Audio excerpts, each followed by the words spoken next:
Everything you need to know about the Chinese Evergrande crisis. Evergrande's situation is more than just a blip in the financial world. Imagine a giant, once towering and formidable, now struggling to stand. That's Evergrande for you. Once a shining example of success, it's now a symbol of financial distress. The company isn't just an employer for a massive workforce, it's a key player in China's property development scene. Its potential collapse has far-reaching implications, beyond just the financial figures. The company's impact is immense. It's like a massive engine driving a significant part of China's economy.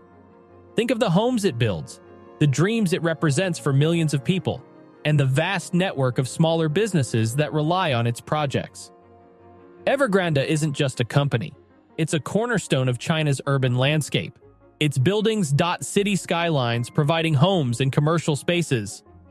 The ripple effect of its troubles will be felt across various sectors from real estate to construction and even beyond. The looming crisis is a stern reminder of the interconnectedness of modern economies. A company as big as Evergrande doesn't just fade quietly. Its struggles send shockwaves across markets and communities. For the thousands employed directly and the millions indirectly connected, the company's fate is more than a headline. It's about livelihoods and the stability of the booming property market in China.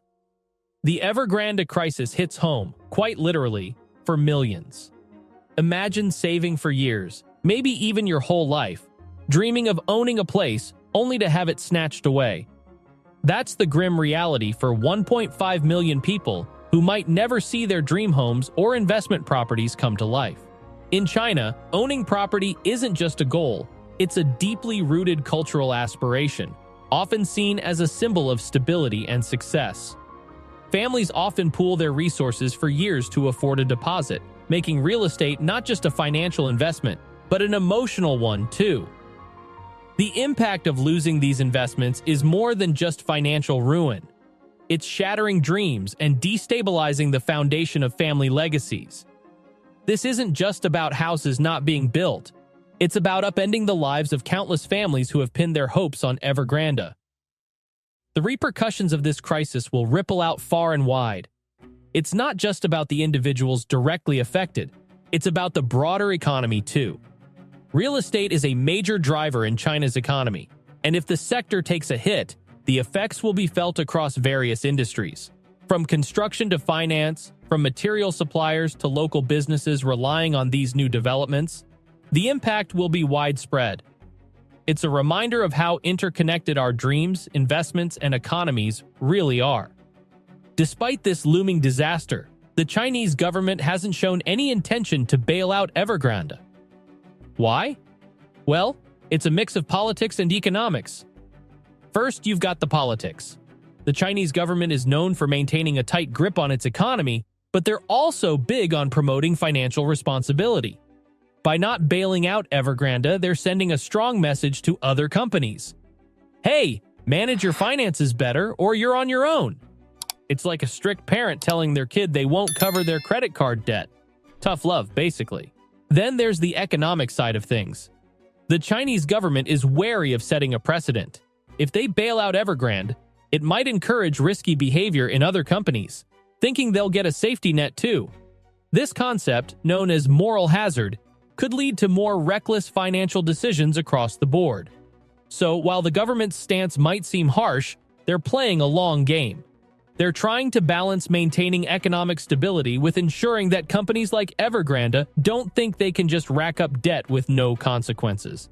Let's dive into what's happening with Evergrande, how it reached this point, and what it means for China and potentially the global economy.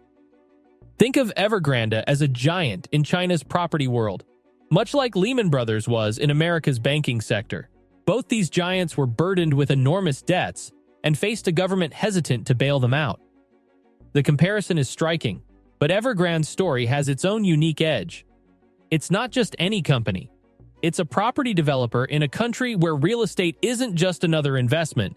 It's the investment for most people. Imagine if, in the US, everyone put all their money into stocks and homes combined. That's how central real estate is in China. It's a one-stop shop for both personal and financial security. So, when Evergrande shakes, it's not just a company faltering, it's a pillar of the Chinese dream quivering. This crisis could be more than just a corporate failure. It's a crack in the very foundation of what millions in China have worked towards. It's as if the entire system of financial security and housing stability is on shaky ground. And that's why some see it as China's version of the Lehman Brothers collapse, but with a twist that hits closer to home for everyday Chinese citizens. Rewind to August 2020, and that's when Evergrande's problems started simmering. The Chinese government decided to put a cap on how much debt property developers like Evergrande could take on. They also clamped down on how these companies could use the money they got from selling properties before they were even built. This was a big deal for Evergrande, which had built its empire on this very model, selling dreams before they were concrete, literally. The company's response? Slashing prices to lure more buyers. But this move didn't turn out as planned. Instead of just attracting more customers, it raised a big red flag about the actual worth of their properties. It's like seeing a store constantly on sale. It makes you wonder if anything there is really worth the original price tag. Evergrande's discount strategy started looking like a desperate attempt to keep cash flowing, and it made people question whether their massive property portfolio was really as valuable as they claimed. This moment marked the beginning of a downward spiral that put Evergrande on a path to a crisis that could shake not just the company, but the entire Chinese real estate market. Imagine this: Evergrande goes under, and the government just watches. The fallout? Catastrophic. Think about it. Millions of folks who put their hard-earned money into homes or investment properties might just see it all vanish. And it's not just them. The entire Chinese property market could get swamped with properties that nobody bought, causing prices to nosedive. It's like a domino effect. Once Evergrande falls, other property developers might find themselves teetering on the edge too. They could face the same fate if property prices plummet, leading to a chain reaction of bankruptcies. It's a scary thought. One big player falls, and suddenly the whole property market is in a tailspin. This isn't just a few companies struggling, it's an entire industry shaking at its foundations. And it's not just about the big corporations. Regular people, families who invested everything in what they thought was a sure bet, could find themselves in a financial freefall. It's a scenario that could rewrite the rules of the property game in China and potentially ripple out further. Alright, now here's the big question. Could Evergrande's crisis spill over and shake up Western markets? China's economy operates a bit differently. It's more closed off from the rest of the world. So, the chances of Evergrande's troubles directly hitting Western markets are slimmer compared to what happened in the 2008 crisis, which started in the US, and then spread to Europe like wildfire. But that doesn't mean we can just ignore it. The world economy is interconnected in complex ways. So even if the impact isn't direct, the ripples from China's second-largest economy struggling can still reach far and wide. It's like throwing a big rock into a pond. Even if you're standing on the other side, you might still feel the waves. The real wildcard here is the Chinese government. They're known for stepping in to manage economic crises, but how they'll deal with Evergrande is anyone's guess.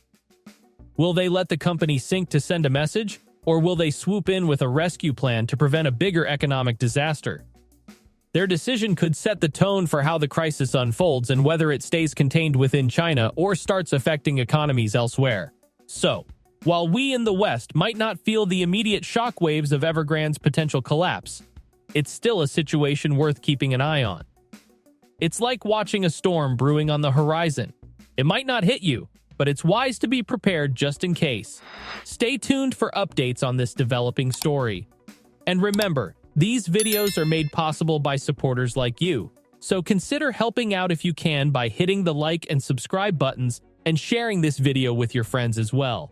Thanks for watching. For